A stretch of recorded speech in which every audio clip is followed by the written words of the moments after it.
বিনোদন জগতের তারকারা একটা সময় রাজনীতিতে যুক্ত হন, থাকেন মানুষের পাশে।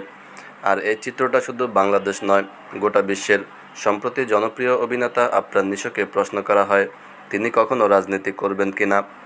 উপস্থাপিকার এমন প্রশ্নের জবাবে অনুষ্ঠানে নিশো বলেন, আমার খ্যাতি আছে বা সবাই আমাকে চেনে বলে রাজনীতিতে নাম লিখিয়ে ফেললাম, বিষয়টা এমন না।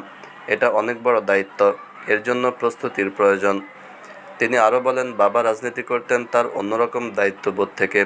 আমরা চাইলেও তাদের মতো হতে পারবো না। তাদের যে আবেগ, যে শক্তি ছিল, তারা যুদ্ধে গিয়েছেন, জয় করেও এসেছেন। আমাদের মধ্যে দেশপ্রেম থাকলেও এই যান্ত্রিক জীবনে তাদের মতো ত্যাগ সম্ভব না। প্রসঙ্গত, দীর্ঘদিন ধরে দাপটের সঙ্গে নাটক ও বিজ্ঞাপনে অভিনয়ের পর গত বছর ঈদুল আজহায় আফরান নিশো অভিনীত সুড়ঙ্গ সিনেমাটি মুক্তি পায়।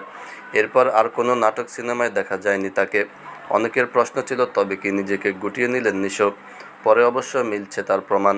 জানা যায় একটি নয়, দুটি সিনেমা নিয়ে বড় পর্দায় ফিরছেন এই অভিনেতা।